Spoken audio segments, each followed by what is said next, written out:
If you do not want to be recorded, please feel free to turn off your video. And also, if you would like to ask a question and not be recorded, just pop it into the chat beforehand and I'll pause the recording before you ask anything.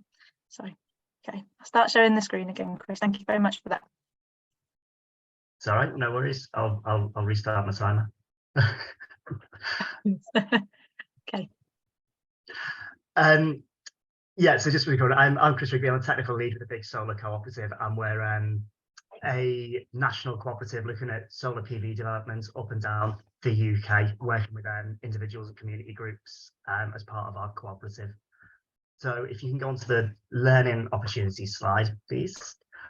So we've got loads of opportunities to come and learn with us and grow with us as well as we do. So the sort of trainings which we are offering is first of all to be a solar PV site spotter and triage these sites. So looking at what makes a really good solar PV site. So that includes looking at what kind of buildings and what their sort of estimated usage might be for energy, what their roofs look like, and where they're located in the UK, the way the roofs are facing, things like this. And then developing that on to be able to go in and talk to these sites and begin to introduce the idea of solar installations to them and working with a cooperative. We're then running design training, so teaching people how to use an online piece of software called Open Solar into how to design solar PV arrays on these roofs, and then taking that a little bit further into more advanced PV training. And the idea is that we want to upskill volunteers and our members as much as possible so that they can begin to learn from each other and sort of we develop a peer learning where these skills can be shared across the country and throughout different community groups as well. So we're offering access to the knowledge and experience of our employed staff, as well as the access to these higher level skilled volunteers for new people joining. And the idea is that we're creating very simple modular tasks that people can dip in and out of when they've got time available and time free to get involved with us. And the way we're doing this is by creating volunteer working groups. So these might be triaging groups, site spotter groups, or design groups, for example. Groups looking at different things like the financial modelling of sites and how that might work. So as we grow and expand, these opportunities are going to grow and expand with us as well. And can you go on to the next slide, please? So we feel like this is needed because we want to upskill volunteers and we want to upskill the community energy sector into getting as much done as we possibly can in-house, rather than just going out constantly to installers or consultants and asking them and having to spend this additional money on things which we could actually do in-house. So we're trying to create this better understanding across the sector of solar PV, the types of buildings where it will offer the most benefit. And we want to deliver this training outside of regional groups as well. So bringing it across the country, like I say, being able to share amongst people. We work with various community groups who are acting sort of as what we call nodes of the Big Solar. So they're working very localized, finding sites in their areas and then bringing them to us, which we can operate as a delivery mechanism for that. So there doesn't have to be share offers going on very small spaces regionally, but we can get them through our bigger share offers, which are being covered nationally. And then we also have the benefit of these community groups working with each other and learning from each other as well, and not having to kind of have all those skills within their locality. We can share as much as possible. If you can go on to the next one again, please. And then what we're asking and what's required from people to come and learn from us is really nothing except for your time. And we've got quite a few existing training resources online, which we're giving access to people to, like webinars, which we've led and detailing these things, which you can get hold of and you can go through that. If you want more in-depth training, and we run training courses really quite often and webinars every couple of months, we're looking for people to join the Big Solar Co-op as a volunteer member. And that looks like joining us, getting through our registration process, getting our online tools. And then what we ask is a bit of time for people to work with us and dip into these tasks that we're allowing people access to. And it's not saying you have to give us so many hours a week or a month. It's like, when you've got time available, please come and use your time to help us develop the sites. and hopefully bring sites to it, which you can see developed in your local area as well. And if you can go to the last slide, please. Was Chris, I was going to say, we've got a minute left, so it seems like Almost perfect timing, right? So the barriers we're facing at the moment to expanding this is basically funding. Where we want to expand our paid staff team as much as possible and deliver more training. All the income which we're going to be generating from the sites which we're delivering, so our solar sites with our PPAs, our first priority is to deliver more solar PV installations across the country. So that's where the profit from that is going to be going into, not into developing our training offers. So the more we can sort of find funding streams to help create training programs and develop this further, the more beneficial it's going to be to everyone. That's not saying that we're not going to continue without that. It's obviously going to exist regardless, because we want to keep pushing upskilling, but trying to find the time and the ability to do it is what we need. And it's also a bit of give and take as well. We're learning as much from people coming to join us as what skills they want to develop. And we're trying to find ways which we can help people improve their skills. And I think that's about it. And hopefully in time, Shannon. Absolutely glorious, Chris. Thank you very much for that. Thank you. If there are any questions, please pop them into the chat. I've got some that just came before the call, which I'll just say so Lisa can note them down for our Q&A later. So just to ask, is there any prerequisites for groups to join us as kind of volunteer members? Like, do you need any particular skills or anything like that? So that was one to note for later.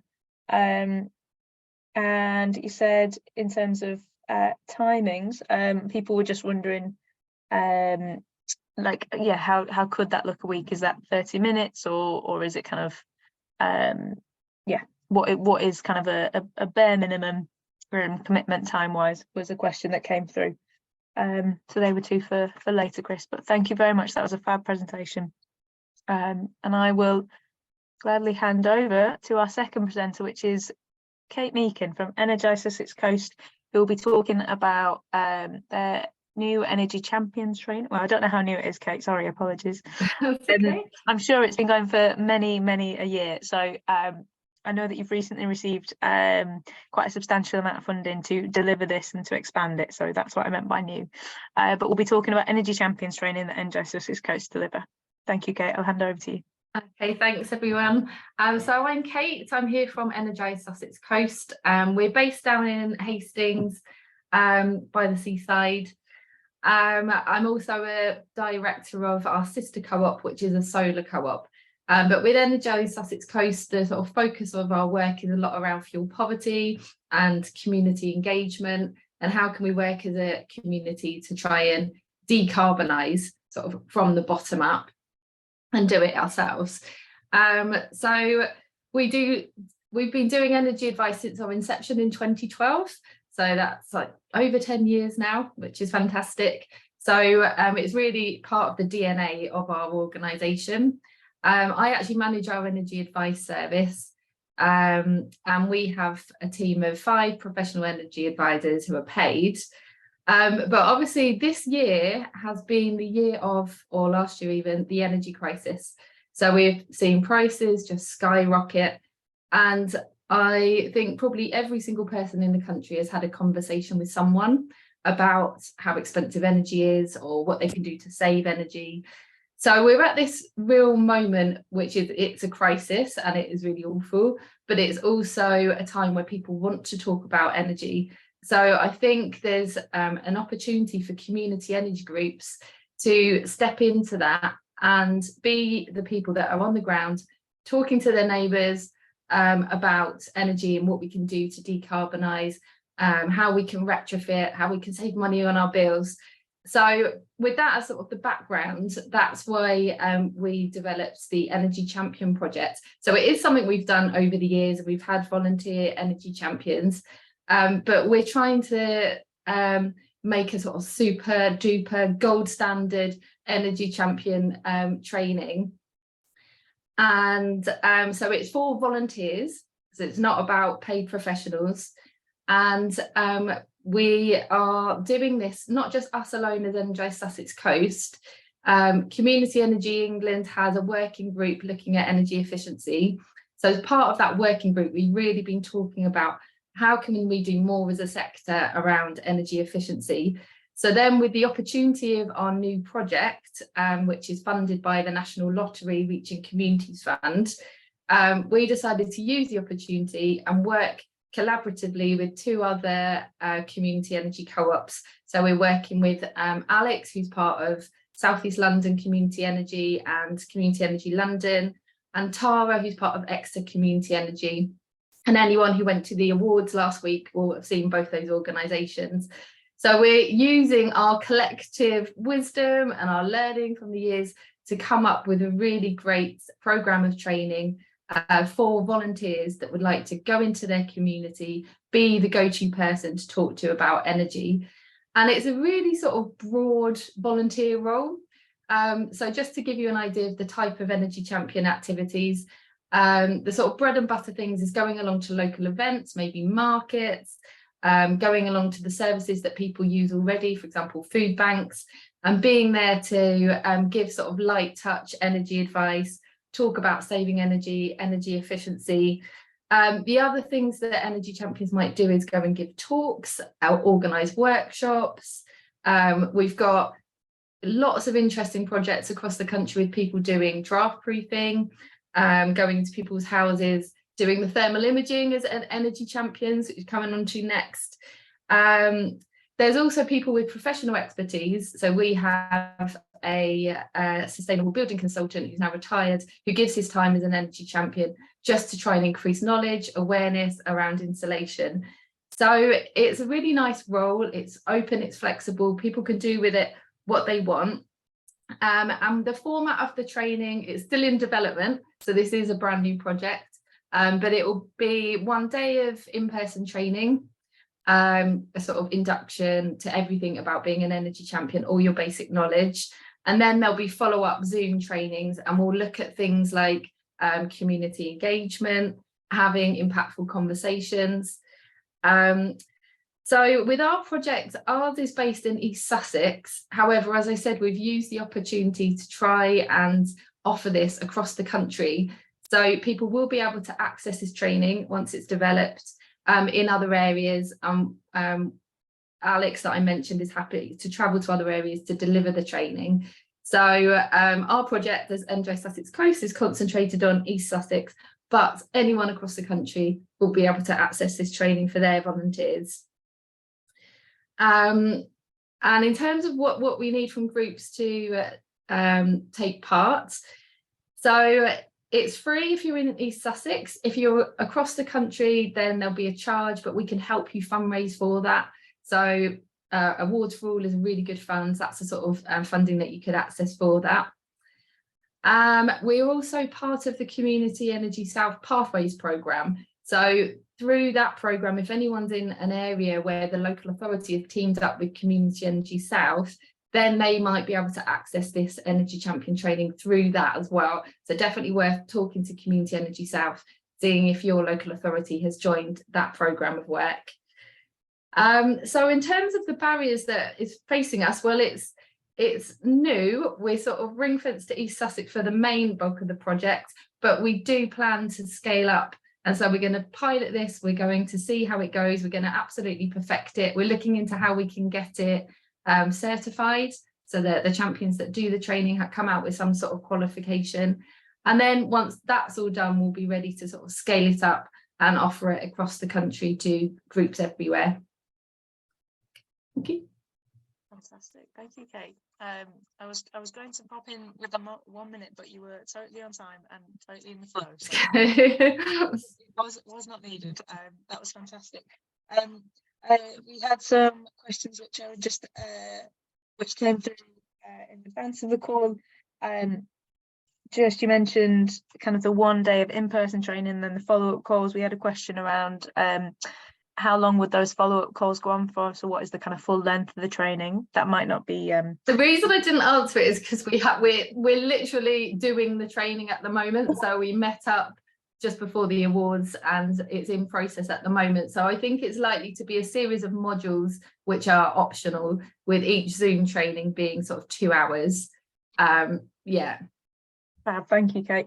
And then the other ones which I'll just note down for later would be, you mentioned kind of needing to, if a group wants to access from beyond kind of East Sussex, they might need to find funding. So just if you had any idea on like how much funding might be needed, that's one for the Q&A. We haven't got the pricing yet, but it will be a few, you know, like say £2,500, something like that would be, when we've been looking into other sorts of training, that's the sort of price, but it's not finalised yet. So something like a waterfall, you can apply for £10,000. There's also small funding pots through local charitable trusts. So in Sussex, we have the Sussex Community Foundation. You will have one in your area. So it's not huge amounts of money. And you can train up lots of volunteers at once. So I went along, I trained up through the Pathways programme, a group of volunteers in Surrey the other day. There was 30 of them. So, you know, you can do, it works on that sort of size as well. Thank you very much, Kate. What I'll do is I will pass on to Mike for our third and final presentation. Please do pop any questions that you have for Kate or for Chris into the chat, and we'll follow up then when we come to the Q&A. For now, Mike, would you like to start with your presentation for first thermal and the thermal imaging training? This is where I will hand over to you, Mike, isn't it? Are you ready to share your screen? Fabulous. You're on mute, Mike, so if it's okay, I'll just unmute you. There you go. There you go. Perfect. All right. Thank you, Mike. I will start the timer. First, I have to explain what we do and why, and then I'll talk about training. And we must, make sure I change slides would help. We must reduce energy demand, and 15% of UK emissions come from homes.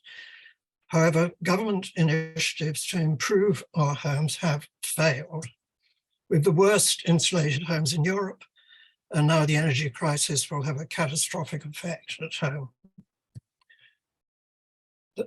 That's the worst insulated homes.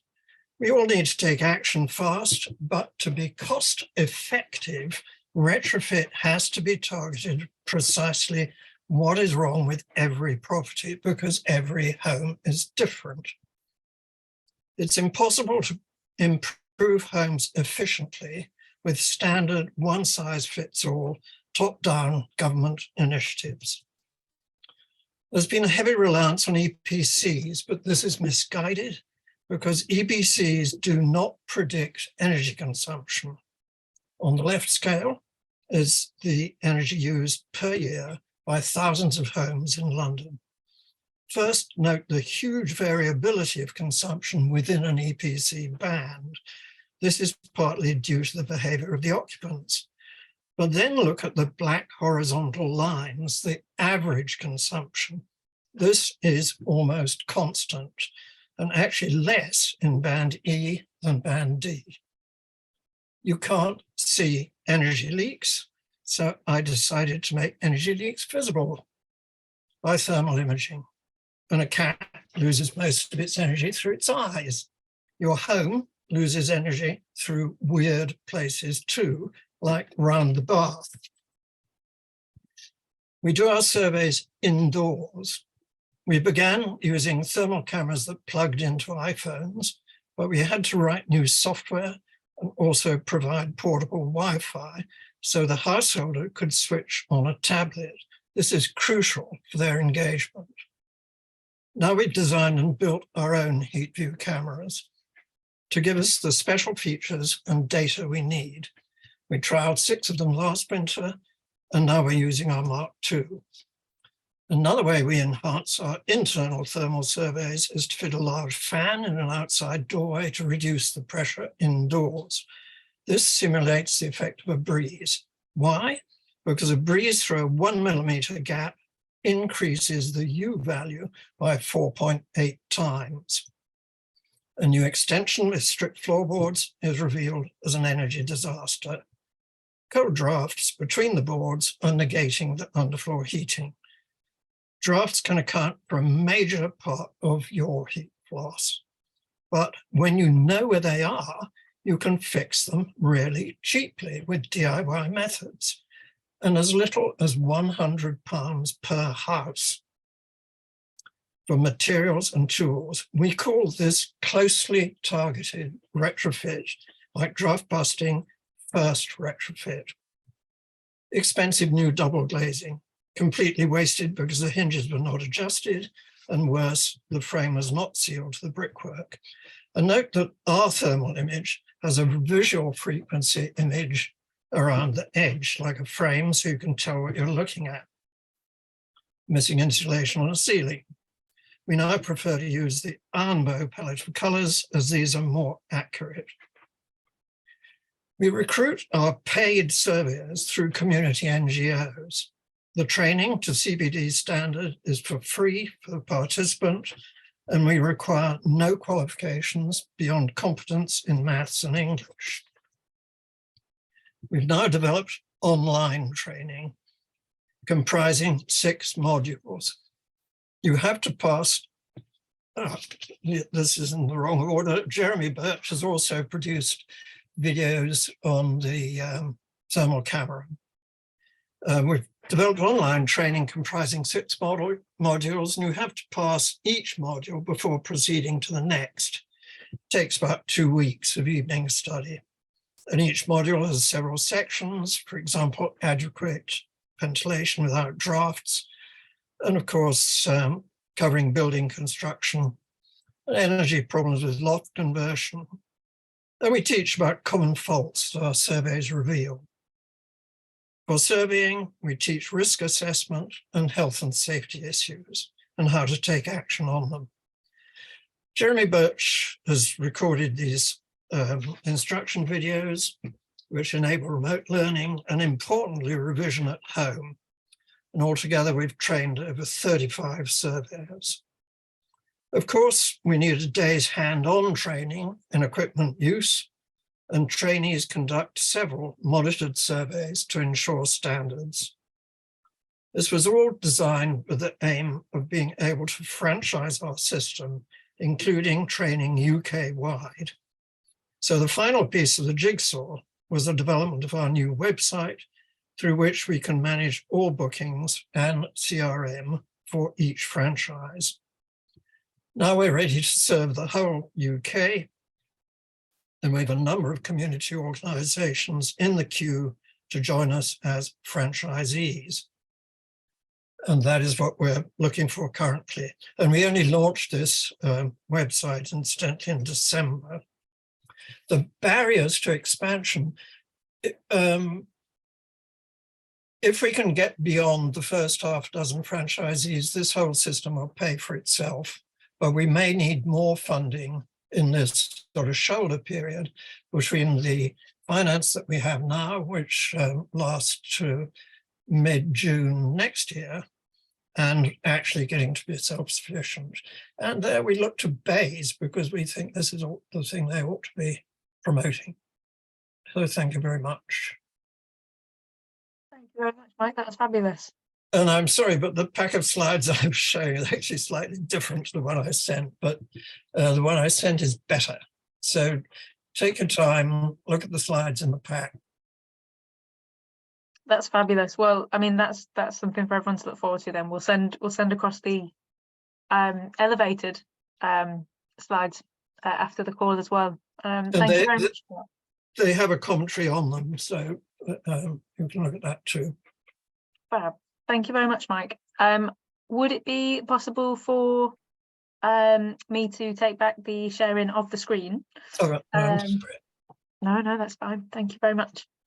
And I think we're going to come to the Q&A part of our session. So I'm just going to get up. Lisa's been very kindly taking notes. Fabulous. Okay, I'm going to start. There's some questions here, Chris, on the big solar. So is there any prerequisite for groups to join as volunteer members? Do you need particular skills to join as a volunteer member? Is there a cost to join as a volunteer member to access the solar training? Yeah, so there's absolutely no prerequisites whatsoever. Anyone who is remotely interested in what we're doing, we encourage you to join. We're just finalising at the minute the membership agreement, which you'd have to sign up to, and the nominal cost to join the co-op is £1, and that's just so we can run through everything. But yeah, all what we really asked for is a bit of time, and I think you mentioned the second question about the amount of time. I'd answer that as well at the same time. There's nothing formal about it, nothing dictated. Really, we'd look for you to be doing something at least every 3 months with us, something like that, as a rough guide, and that might be a couple of designs maybe, or triaging a few sites. It's the whole idea of what we're doing is trying to develop in a way which doesn't preclude anyone from being able to get involved. So we know times changes, we know that like people's commitments change and things like that. So we look for a bare minimum and hope that doing what we do and being part of it is just something that you can do quite easily and want to get involved with and spend a bit of time. Do you know what I mean? Not like, oh, I've got to do this because I want to stay a member. We hope that it'll be you want to do it, and you know, you just find a spare 15-20 minutes or so to put together a design, something like that. Fabulous, thank you, Chris. And just a final question, I heard you mentioned that there was volunteer working groups that were created. How are those? Do you have kind of WhatsApp chats, or like how do people stay involved as a working group? Is that done? So everything we are doing at the moment, we're working through Slack. So that's an online messaging coordination space, which everyone who joins the co-op will get access to. And there it's like your working groups will be put together, and also like there's main channels where anyone can ask anyone anything really, and have a bit of some social stuff, some sharing stuff, some practical working elements of it as well. So it's a way that everyone can communicate pretty easily. Fabulous, thank you. If there's any more things that come through to you, Chris, I will make sure to direct them. We've got a few questions that have come through. It'll take me a minute just to read through the notes there's a few questions for you, Kate, but I will do the ones for Mike first because they're I can just read them a bit quicker. I think it was David has asked Mike, Kirsty, sorry. Mike, is your training available to groups who are not First Thermal franchisees? So you mentioned there's a CPD training which is free and doesn't have any prerequisites, I think, other than competence in math and English. And then you've also mentioned, Mike, that there's a franchisee option. Would you be able to maybe just distinguish between those a little bit? The training is designed to be used within the franchise. And indeed, we could not possibly make it free without people joining the franchise. Because we have to charge a franchise fee at the moment. This isn't yet fixed, but it's probably going to be around £6,000. And the equipment costs another £4,000. That includes the low-cost blower door and our camera and so on. You know, you need to be a franchisee. I'll just add to that. People are constantly coming to us saying, can you train us how to use a thermal camera? We've got a thermal camera. And we say it's pointless to do that because you need to be able to interpret the images. You need to know about building construction. You need to do it on the inside, and you need to do it with a blower door. Otherwise, basically, you're not getting a good result. Thank you very much for that, Mike. So in order to access the training for thermal imaging, an organisation needs to approach you and be committed to being a franchisee, which that's right. Cost-wise, about £6,000, but maybe change. Yes, and you get for that a complete package of how you run the business. you know, we have a franchise manual that runs to 120 pages. All the appendixes run to another 100 pages. It even shows you the contracts that you have to have with your surveyors, and you know, how to run profit and loss in the accounts, how to use zero, the whole works. And that is why we have to charge a franchise fee. Thank you very much. Just going to have a look at if there's any more questions relating to that. Somebody asked about U values. The answer is we do not measure U values. Obviously, we'd be interested in talking to somebody who does, but we have to keep our surveys reasonably short because we pay our surveyors by the hour. To do a 3-bed house takes about 2 hours or 2.5 hours already. And although we are shortly about to begin measuring heat loss coefficient and finding out indeed the savings produced by our first retrofit, which includes this draft busting, we're not at that point yet. Yes, thank you, Mike. And there was a question from Simon, and also some kind words in that. Love the emphasis on engaging the householder through providing live thermal imaging. What has been the typical action or outcome post Energy Advisor having done the imaging service? So have you seen the homeowner acting on your recommendations? Kind of what is the follow-up after you've done the thermal imaging in the household? I think the quick answer to that, take a look at the website and the testimonials, because they're fantastic. And we've done over 2 previous survey seasons analysis with Bristol University. 3/4 of those we surveyed take remedial action within a month. It's fantastically efficient at getting people to start. And then after a year, 87% of them have started on the retrofit. But because we deliver results on a memory stick, you can go back and look at it again and again and see what needs doing. So you start with the cheap stuff. Everybody starts with the cheap stuff that you do for £100. You immediately feel warmer, and that encourages you to go on to the bigger stuff as and when you have the money. But as far as the government's concerned, if they seriously want to cut energy loss from homes, they're looking at £25,000 a house. The Carbon Co-op in Manchester have an average cost for a three-bed terraced house of £45,000. This is unaffordable for 25 million homes. You've got to start with what we call first retrofit. This is what should be promoted. Fabulous, thank you, Mike. And I've just got one final question before Kate. I'm going to come to you. Obviously, you've been responding to people in the chat, so thank you very much for that. Mike, related to that question, there was a question from David on what level of retrofit do people, kind of what are they prepared to go to? Do you see like them just kind of doing the basic draft proofing? Does anyone go the full retrofit? Kind of what level are people going to following the thermal imaging? Everything from draft busting through to external wall insulation, you know, it's the whole gamut.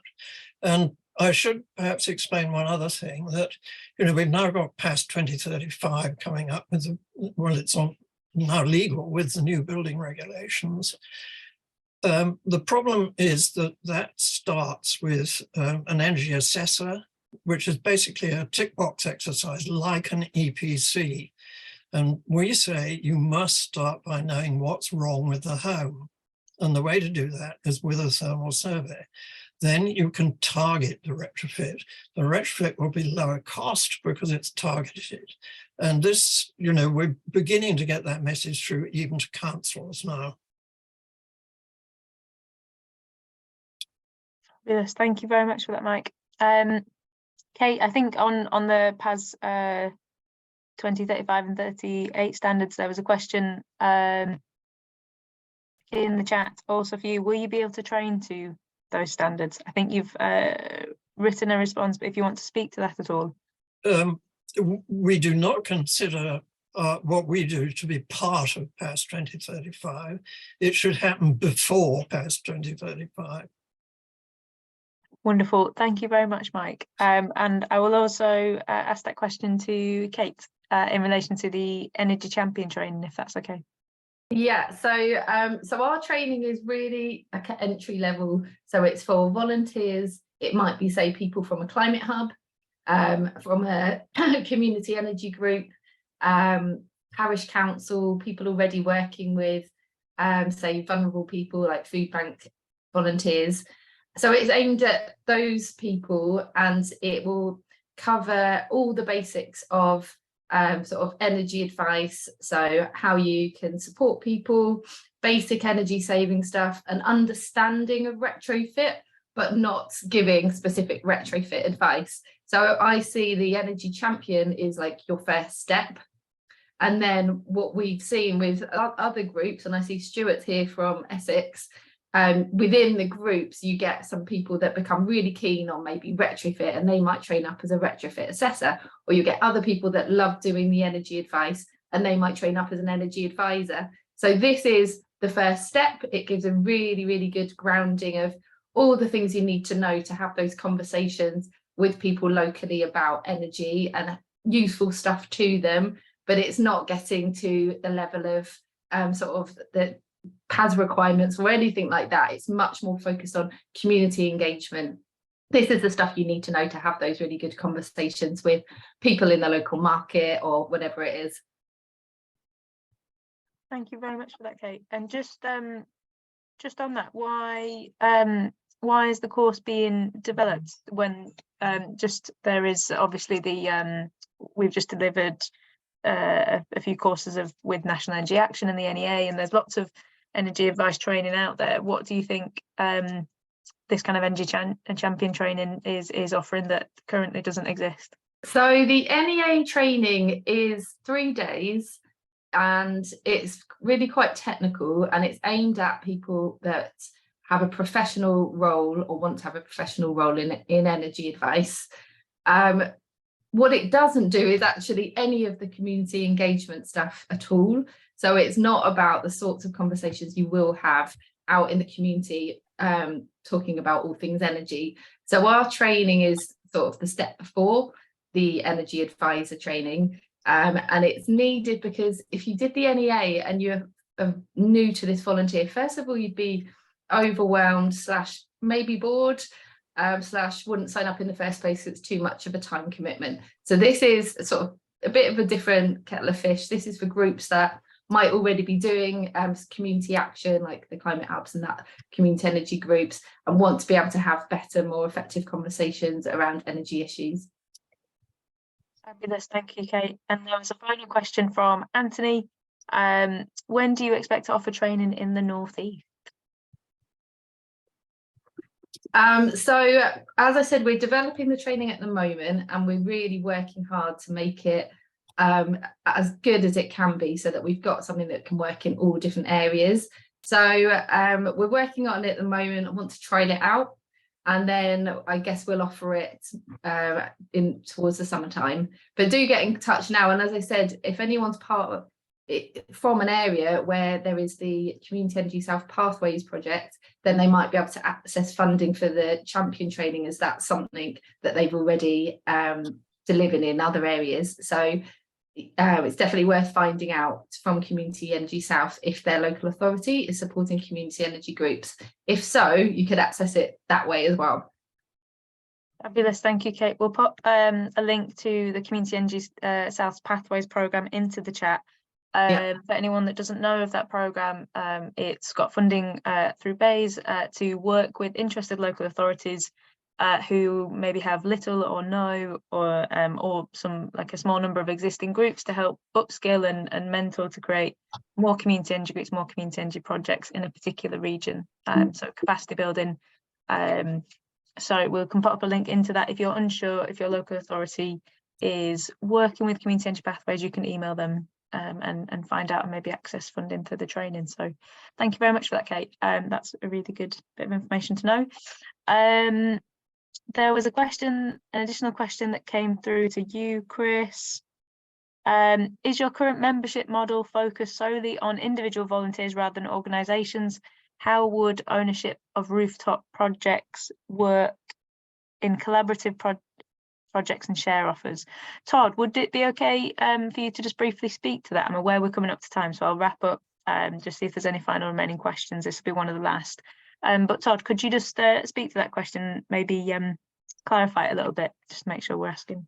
Yeah, Chris has actually just responded in the chat about it, so I'm happy with the answer, and yeah, didn't need anything more from him. So thanks, Chris. Chris, would you be able to speak to it, just if anyone didn't see it in the chat? That'd be very helpful. Yeah, that's cool. So we focus on individual memberships rather than community energy groups joining us as the groups themselves. But obviously, anyone who's in a community energy group cooperative, they can join us as an individual and take away whatever training we do and use it locally within their group as well. But what we've sort of qualified is the local groups or the local individuals that do the groundwork of developing sites, finding sites, speaking to building owners, taking these skills that we give them away and doing that. And then the big solar co-op would have the projects as part of our portfolio and the bigger, wider national share offer rather than small localized share offers and working in like a partnership with a particular group. So what it does is for like smaller groups who are struggling with the idea of running a co-op or doing the administration, anything like that, that's all taken away. So they can focus purely on the technical side and try and develop more and more sites in their areas. And obviously bigger existing groups which have a portfolio of their own projects would find it easier to do it on their own. And we're not in a place where we want to come in and tread on people's toes or anything like that and take away other ones. It's about working collaboratively across the industry and doing what works best in each location. That's fabulous. Thank you, Chris. Just before I finish with a few kind of slides, just letting people know about CE resources and shout outs before we leave the call.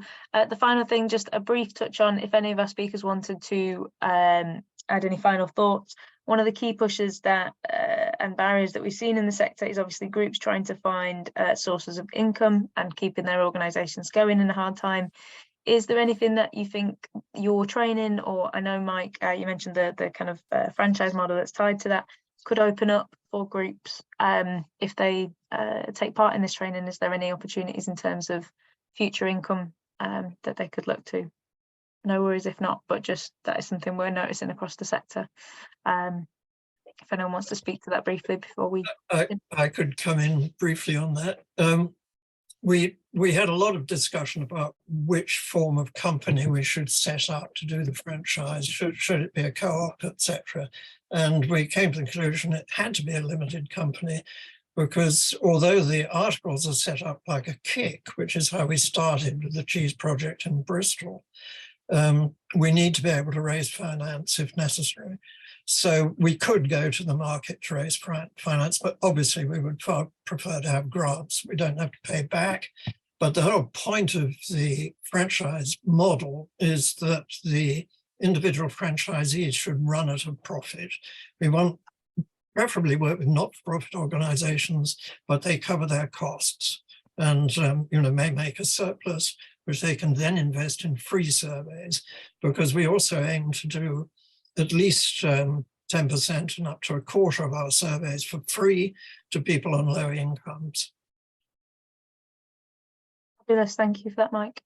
Okay, Chris, is there anything you wanted to add in terms of potential for income sources or work for organisations if they take part in the training? I don't think I've got anything to add to that really at the moment from what's been said from our perspective. So yeah, I'll leave it there.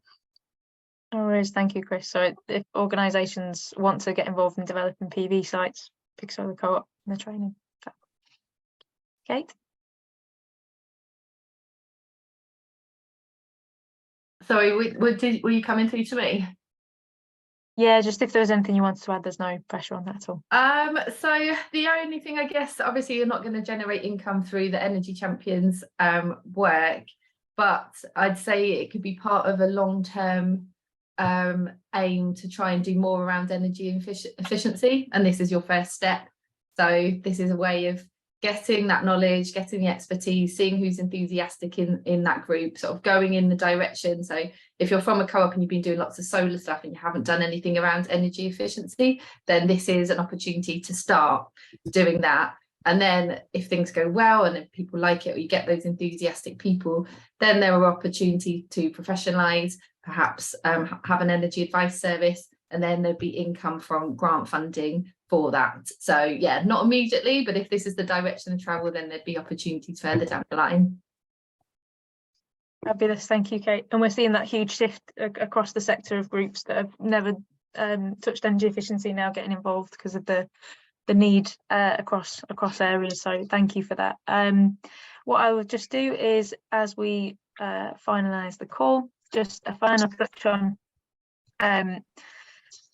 CEE resources that we are really pushing for members to get involved in, to get access to. So for anyone that isn't aware, earlier in the summer last year we launched our new national map that is being really well received, not only across the sector but across loads of partner organisations. So just an encouragement, if you are running active projects, you have projects that you want to make visible on this map, we'll pop a link to how to join the map. It's very simple. We just need a few details, but the map is receiving about 5,000 views a month from local authorities, from research organisations, from other groups across the sector. So we're really encouraging our members to get your projects on there, make sure you're visible across the network. So we'll pop a link in the follow-up email to this, and please do add any projects that you're working on to that.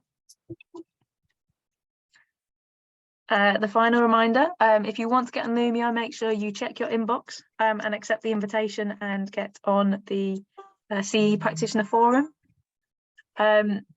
If you have any issues with that, please email myself or Lisa or Kim or the members at Community Energy England email, and we'll help you make sure you get access to the forum. Should be relatively simple, but there are always things, and we're always here to help.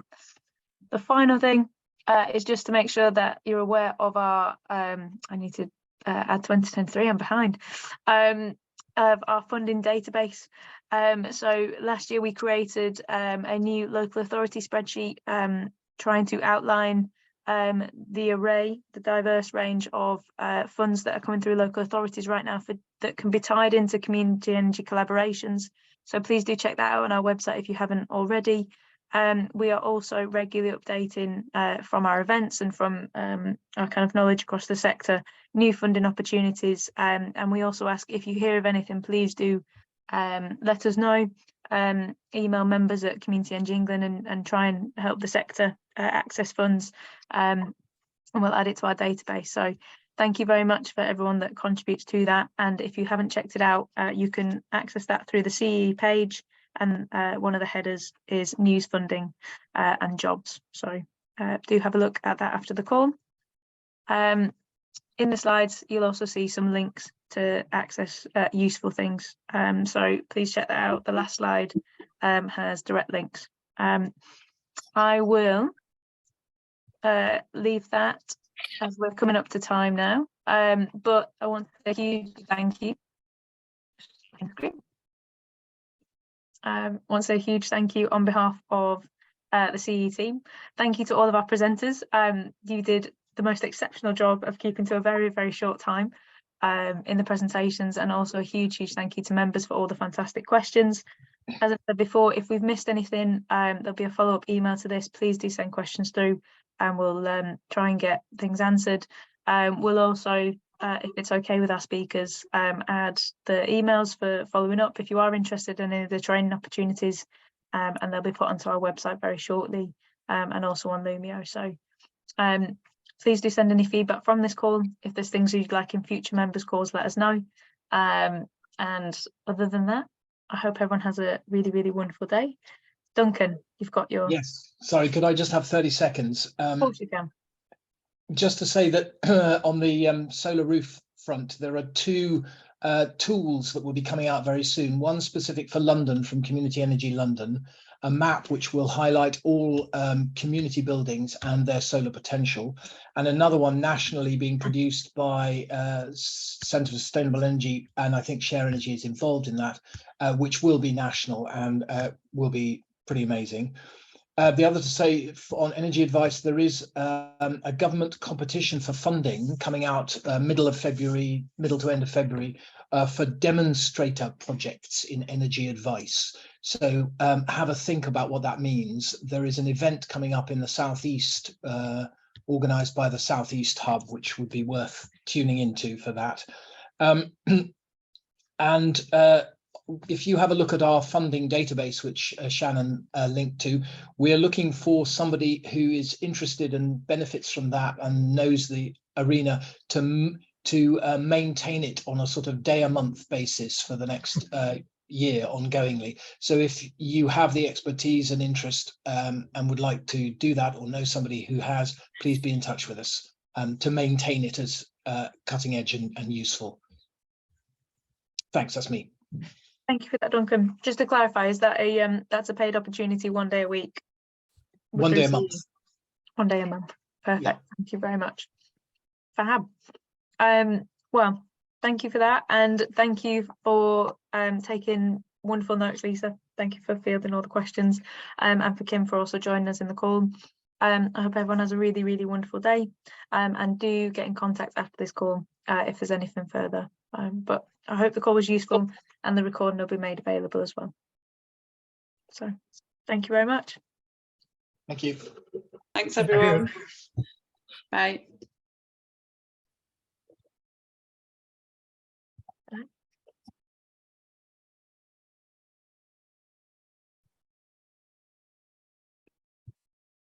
Thank you very much, Mike. That was fabulous. Well, I'm sorry, I rather had to gavel through it, and it was a shame that I had the wrong slide pack. I've been dealing with so many different copies of it, but if you could forward the correct one, you could use that Dropbox link to forward it to participants. I'll absolutely do that, Mike. And yeah, we've all been there working on multiple presentations. So I personally thought your presentation was fab. It was very good. Thanks. Okay. Hello, that was really good. Well done, you. Amazing as always.